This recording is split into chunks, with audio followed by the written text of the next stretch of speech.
नमस्कार दोस्तों, आज के इस वीडियो में आप सभी लोगों को यह पता चलेगा कि आखिर क्यों रशिया और यूक्रेन के बीच में इतना ज्यादा गहरा तनाव बन गया है। सब कुछ पता चलेगा कि इस मामले में रशिया सही है या इस मामले में यूक्रेन सही है। अगर इंडिया आगे आता है तो उसे रशिया का साथ देना चाहिए या फिर यूक्रेन का साथ देना चाहिए। ब्लडी सत्य के इस एपिसोड में आप सभी लोगों को सभी कुछ डिटेल में पता चलेगा। ये सारे तनाव की शुरुआत सन 1922 में ही हो गई थी, जब यूएसएसआर यानी कि सोवियत संघ का गठन हो गया था।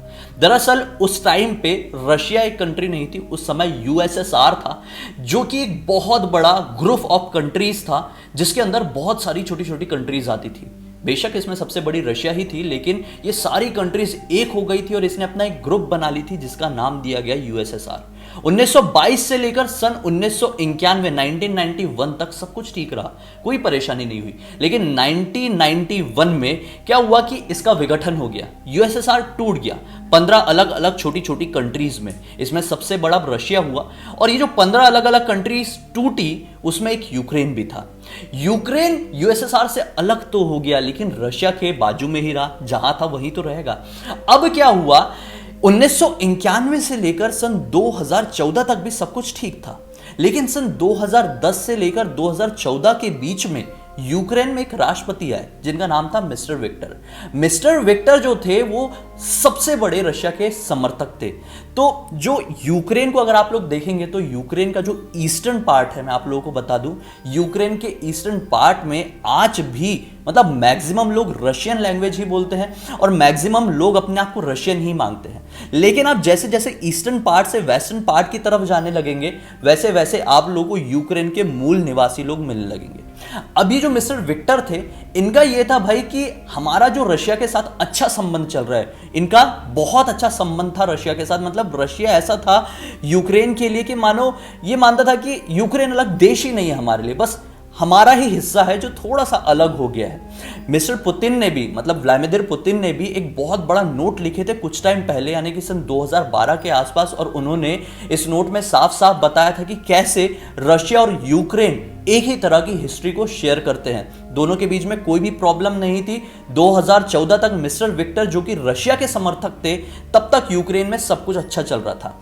लेकिन अब क्या हुआ, कुछ यूक्रेन के जो लोकल लोग हैं, मतलब वहां के जो मूल निवासी लोग हैं, जैसे मैंने आप लोगों को बताया वेस्टर्न यूक्रेन के लोग, वो लोग ये कहने लगे कि हमें यूक्रेन को यूरोप यूनियन में शामिल कर देना चाहिए। यूरोप यूनियन दरअसल एक ऐसा समझ लो ग्रुप है जहां पर यूरोप की बहुत सारी कंट्रीज शामिल है। उन्होंने ये कहा कि हमें यूक्रेन को यूरोप यूनियन में शामिल करना चाहिए, जिसकी वजह से यूक्रेन और भी ज्यादा स्ट्रांग बनेगा।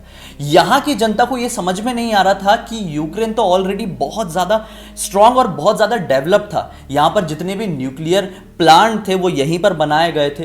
रशिया अपने जितनी भी चीजों का, हथियारों का निर्माण करवा रहा था वो सारा यूक्रेन में ही करवा रहा था। इन पता नहीं क्यों यूक्रेन की जनता ने यह सोची कि हमें यूरोप कंट्रीज के साथ शामिल हो जाना चाहिए। यहां भी सब कुछ ठीक था, लेकिन जब वहां के राष्ट्रपति मिस्टर विक्टर ने यह कहा कि नहीं, ये पॉसिबल नहीं है, हमारे रशिया के साथ ही संबंध बहुत अच्छे हैं और यहां के जितने भी लोग हैं मैक्सिमम रशियन हैं, तो हमें यूरोप कंट्रीज के साथ मिलने की कोई भी जरूरत नहीं है। तो जो यूक्रेन के मूल निवासी लोग थे ना, उन्होंने समझ लो एक आंतरिक आंदोलन छेड़ दिया अपने ही राष्ट्रपति के खिलाफ। जब उन्होंने नोटिस किया कि ये प्रॉब्लम तो काफी ज्यादा बढ़ रही है और यूक्रेन के लोग अब नहीं समझेंगे, वो लोग रशिया के साथ जुड़े नहीं रहना चाहते हैं, वो अलग ही होना चाहते हैं, तो मिस्टर विक्टर वहां से हटकर रशिया शिफ्ट हो गए, छोड़ दिए सब कुछ। 2014 में फिर से चुनाव हुआ और 2014 में मिस्टर पेट्रो वहां के राष्ट्रपति बने। और मिस्टर पेट्रो का यह हुआ भाई, वो रशियन नहीं मानते थे अपने आप को। उनका यह कहना था यूक्रेन यूक्रेन है, रशिया रशिया है, दोनों बिल्कुल अलग है और यूक्रेन वही करेगा जो वहां के नागरिकों का मन होगा। नागरिक लोग तो ये चाहते ही थे कि हम यूरोप यूनियन में शामिल हो जाए, तो यहां के राष्ट्रपति ने बोले कि हम यूरोप यूनियन में ही शामिल होंगे। चलो यहां तक भी सब कुछ ठीक था, लेकिन बात असली बिगड़ी सन 2017 में। 2017 में यूक्रेन ने यह कहा कि हम नेटो के सदस्य बनेंगे। अब आप लोग सोच रहे होंगे कि नेटो क्या है, तो मैं आप लोगों को बताऊं, नेटो दरअसल एक ऐसा ग्रुप ऑफ कंट्रीज का समझ लो, एक ऐसा ऑर्गेनाइजेशन है, इसका फुल फॉर्म मैं बताता हूं, नॉर्थ अटलांटिक ट्रीटी ऑर्गेनाइजेशन, जिसके अंदर 30 कंट्रीज आती है। इसका जो समझ लो गठन है 1949 में हुआ था, वर्ल्ड वॉर 2 के बाद, और यह गठन सिर्फ इसलिए हुआ था कि अगर कभी ऐसा युद्ध वाला माहौल छिड़ता है तो नेटो एक ऐसा संघ बन जाएगा जिसके अंदर बहुत सारी कंट्रीज शामिल हो जाएगी, और जो जो कंट्रीज नेटो के अंदर शामिल होगी उनमें से किसी भी एक कंट्री के ऊपर कोई भी हमला करता है तो नेटो के रूल के हिसाब से यह माना जाएगा कि उस एक कंट्री में हमला नहीं हुआ, बल्कि यह हमला उन पूरी की पूरी 30 कंट्रीज में हुआ है। नेटो के अंदर अभी प्रेजेंट में 30 कंट्रीज हैं। मतलब अगर ये हमला बाय चांस अमेरिका में होता है तो नेटो के अंदर अमेरिका के साथ साथ जो बाकी की 29 कंट्रीज है वो अमेरिका के साथ मिलकर उस पर्टिकुलर कंट्री को मारेगी। तो नेटो का ये काम था, इसके अलावा कोई और काम नहीं था नेटो का। बस यही पे कि कुछ भी प्रॉब्लम होगी तो सारी सेना एक साथ मिल जाएगी और जिस किसी कंट्री ने भी नेटो की उस पर्टिकुलर कंट्री के ऊपर हमला किया है उसे धून देगी। तो अब क्या हुआ कि यूक्रेन ने कह दिया कि हमें नेटो के साथ शामिल होना है। यूक्रेन आप देख सकते हैं कि बिल्कुल रशिया से लगा हुआ है, जुड़ा हुआ है। अब अगर ये जो यूक्रेन है ये नेटो के साथ मिल जाएगा तो इससे रशिया को बहुत बड़ी प्रॉब्लम होगी, क्योंकि रशिया के दुश्मन बने बैठे हैं अमेरिका और नेटो की बहुत सारी कंट्रीज।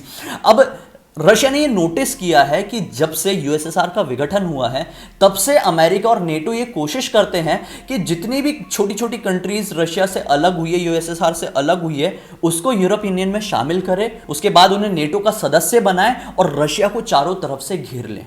ये चीज समय रहते रशिया के व्लादिमीर पुतिन समझ गए। इन्होंने क्या किए कि अमेरिका कुछ करता, किसी कंट्री को अपने आड़े में लेता, उससे पहले ही रशिया ने क्या किया, जो यूक्रेन का एक पार्ट था, मतलब यूक्रेन से ही लगी हुई एक जगह थी जिसका नाम था क्राइमिया, इसको अपने अंदर हथिया लिया। ऐसा करने से क्या हुआ कि क्रीमिया के पास जितना भी समुद्र वाला एरिया था, ब्लैक सी था, ये सारा एरिया हो गया रशिया का। उसके बाद रशिया ने क्या किया, लुहांस्क और डोनेट्स्क नाम के यूक्रेन के दो अलग अलग क्षेत्र थे, इसमें क्या किया रशिया ने कि यहां पर अपनी आर्मी भेज दिया और इन्हें एक लेटर दे दिया कि आप अब कोई अलग राज्य, अलग शहर नहीं हो यूक्रेन के, आप एक अलग सी कंट्री बन गए हो। दरअसल एक यूएनओ का एक ऐसा रूल है कि कोई भी देश किसी भी देश के ऊपर डायरेक्टली हमला नहीं कर सकता। तो रशिया यहां पर कह रहा है कि हमने तो यूक्रेन के ऊपर कोई युद्ध छेड़ा ही नहीं है, अपनी तरफ से आगे से हमला किया ही नहीं है। रशिया क्या कह रहा है कि यूक्रेन का जो क्षेत्र है लुहांस्क और डोनेट्स्क, उनको अपनी कंट्री से, अपने यूक्रेन से बहुत ज्यादा प्रॉब्लम है, इसलिए हमें लुहांस्क और डोनेट्स्क को बचाने के लिए आगे आना पड़ा। और ये अभी जो कुछ भी हो रहा है ना, ये स्पेशल मिलिट्री ऑपरेशन हो रहा है, ये रशिया का कहना है। अगर कोई भी स्टेट आपकी कंट्री के अंदर आता है और वो स्टेट अगर आपकी कंट्री से बहुत ज़्यादा परेशान है तो वो स्टेट आपकी नेबरिंग कंट्री के पास जा सकता है और कंप्लेंट कर सकता है कि हमें अपनी प्रेजेंट कंट्री से काफ़ी ज़्यादा प्रॉब्लम हो रही है, प्लीज़ हमारी हेल्प कीजिए। तो जो नेबरिंग कंट्री है ना, वो हेल्प करने के लिए घुस सकती है, वो लेटर देके उस पर्टिकुलर स्टेट को चाहे तो एक अलग कंट्री भी बना सकती है और हमारे ऊपर एक समझ लो हमला भी कर सकती है। और वो यही कहेगी कि ये स्पेशल मिलिट्री ऑपरेशन हो रहा है पर्टिकुलर स्टेट को बचाने के लिए। यही तो रशिया ने किया। रशिया ने बोला कि लुहांस्क और डोनेट्स्क में बहुत ज़्यादा प्रॉब्लम क्रिएट हो गई है यूक्रेन की वजह से, तो हम कुछ नहीं कर रहे हैं, ये जो दो क्षेत्र हैं इनकी हम सुरक्षा कर रहे हैं, इनकी हम मदद कर रहे हैं और उसके लिए एक मिलिट्री ऑपरेशन हम लोगों ने छेड़ा हुआ है स्पेशल वाला।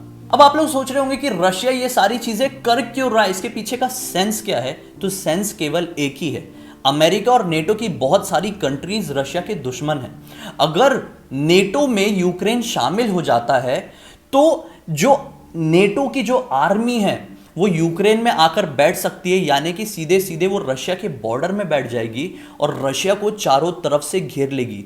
रशिया पहले से अपने आप को सेफ रखने की कोशिश कर रहा है, क्योंकि उन्हें पता है जब से इसका विघटन हुआ है यूएसएसआर का, तब से अमेरिका सारी छोटी छोटी कंट्री को अपने नेटो के अंडर में लेने की कोशिश कर रहा है और अपने आर्मी बेस उनके बॉर्डर पर लगा रहा है। रशिया का यह कहना है कि आपको करने की जरूरत क्या है, क्यों कर रहे हो, क्या सेंस बनता है, हम लोग तो अपनी जगह पर आराम से बैठे हुए हैं, लेकिन आप लोग हमारे आसपास की छोटी छोटी कंट्री को क्यों भड़काने की कोशिश कर रहे हो। ये सुनकर आप लोगों को ये समझ में आ गया होगा कि इसके बदले में रशिया क्या चाहता होगा यूक्रेन से।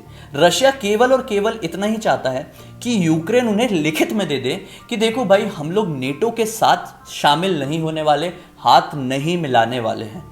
तो अगर ये चीज यूक्रेन कर देती पहले से ही, वो बोल देती कि हम लोग नेटो के साथ शामिल नहीं होंगे, तो आज इतनी सारी परेशानी का सामना यूक्रेन के नागरिकों को नहीं करना पड़ता।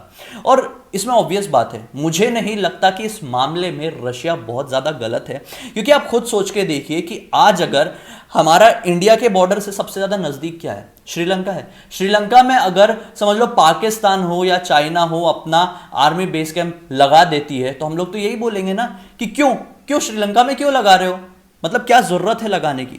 तो यही रशिया का कहना है। अगर रशिया अपना आर्मी बेस कैंप मैक्सिको में भेज देता है, जो बिल्कुल ही नजदीक है, अमेरिका से लगा हुआ है उसकी बॉर्डर से, तो अमेरिका तो बोलेगा ही कि क्यों तुम अपने रशिया में क्यों नहीं बैठे हुए हो, अपनी आर्मी को वहीं क्यों नहीं रख रहे हो, हमारी बॉर्डर में क्यों भेज रहे हो। यही चीज रशिया कहना चाह रहा है कि क्यों अमेरिका और नेटो को यूक्रेन में अपना आर्मी बेस कैंप लगाना है, हमारी बॉर्डर में क्यों आना है। और यूक्रेन तैयार है, जाने के लिए तैयार है, उनसे हाथ मिलाने के लिए तैयार है। इसलिए रशिया भड़क गया यूक्रेन के ऊपर कि तू हमसे ही पैदा हुआ है और हमसे ही बैर लेने जा रहा है, हमारे दुश्मन से हाथ मिलाने जा रहा है। यूक्रेन ने एक और बहुत बड़ी गलती कर दी थी। जो रशिया है, रशिया ना एक बहुत बड़ा समझ लो एक ऐसा गढ़ है जहां से ना दुनिया को गैस मिलता है, पेट्रोलियम मिलता है। इनके ना बहुत सारे पाइप्स हैं जो कि यूरोप कंट्रीज में जाते हैं, पाइप्स के जरिए जो गैस है वो जाती है। तो जो पाइप है ना वो यूक्रेन के रास्ते जाते हैं। जब तक 2014 तक मिस्टर विक्टर यहाँ के राष्ट्रपति थे तब तक तो सब कुछ ठीक था, लेकिन अचानक से पता नहीं क्यों 2014 के बाद जो नए वाले राष्ट्रपति आए मिस्टर पेट्रो, इन्होंने ये बोल दिया कि यार आपका ये जो जा रहा है ना, इसके लिए हमको $33 बिलियन का रेंट दो। रशिया तैयार हो गया, कोई प्रॉब्लम नहीं। लेकिन अब रशिया यही बोल रहा है कि तू हमसे ही पैदा हुआ, हमें अपना बिजनेस करना है, तेरे जरिए कर रहे हैं, तुझे रेंट भी दे रहे हैं, तुझे जब भी परेशानी हुई हम लोग सामने ही खड़े रहे, तुझे इतना ज्यादा डेवलप बनाने की कोशिश किए थे एक टाइम में, मुसीबत के वक्त में हर टाइम तेरे साथ खड़े रहे, तो फिर तू क्यों अमेरिका और नेटो से हाथ मिलाने जा रहा है जो कि हमारा दुश्मन है। अब आप लोग बोलेंगे कि इंडिया जो है वो किसका साथ दे, इस मामले में कौन सही है। तो मैं आप लोगों को बता दूं, इस मामले में इंडिया के नजरिए से देखा जाए तो केवल और केवल रशिया ही सही है, क्योंकि इस तरह के मामलों में इंडिया का साथ शुरू से लेकर अब तक रशिया ने ही दिया है। जब इंडिया को जरूरत थी यूक्रेन जैसी एक डेवलप्ड कंट्री की कि वो अपने हथियारों का आदान प्रदान कर सके पाकिस्तान में, ये सारी चीजों की जरूरत थी ना, तो यहां पर नहीं आया था यूक्रेन सामने। और जब कभी भी जरूरत पड़ी है, बहुत सारे ऐसे मामले आए हैं, रशिया सामने रहा है। आप लोग समझ गए हैं कि इस मामले में जो बेचारा यूक्रेन है ये कुछ है ही नहीं, ये एक समझ लो एक बीच का प्यादा बन के रह गया। जो सारा मैटर है वो रशिया, अमेरिका और नेटो का है। ये यूक्रेन जो है ना, ये एक समझ लो गेहूं के बीच में एक घुन था जो पिसता चला जा रहा है, पिसता चला जा रहा है। लेकिन यहाँ के नागरिकों को भी उस समय समझना चाहिए था जब उन लोगों ने आंदोलन छेड़ दिया था कि हमें यूरोप यूनियन में शामिल होना है। भाई अगर यूरोप यूनियन में आप शामिल हो गए रहते, नेटो के आप सदस्य बन गए होते, तो आज तो आप ऐसे मतलब इस परेशानी का सामना कर रहे हो, रशिया के जो लोग हैं ना वो खत्म हो गए होते, रशिया खत्म हो गया होता। तो कई बार कड़े कदम उठाना पड़ता है अपनी देश की सुरक्षा करने के लिए। खैर आप लोगों को क्या लगता है इस मामले में? उम्मीद है सब कुछ समझ में आ गया होगा कि ये मैटर क्या है, कौन सही है कौन गलत है, कमेंट सेक्शन में जरूर बताइए। इस वीडियो को जरूर शेयर करिए अपने दोस्तों और परिवार वालों के साथ, ताकि ये इन्फॉर्मेशन सभी लोगों तक पहुंच सके, सभी लोगों को ये मैटर समझ में आ पाए। उम्मीद करता हूं अगर मुझे पहली बार देख रहे हैं तो इस चैनल को सब्सक्राइब कर देंगे, बेल आइकन को दबा के ऑल के ऑप्शन में क्लिक कर देना, क्योंकि इसी तरह के हैरान कर देने वाले अनोखे वीडियो आप लोगों के सामने रेगुलरली लेके आते रहता हूं। चलिए दोस्तों, कल फिर से मिलता हूं, तब तक के लिए बहुत बहुत धन्यवाद। आपका दिन शुभ हो।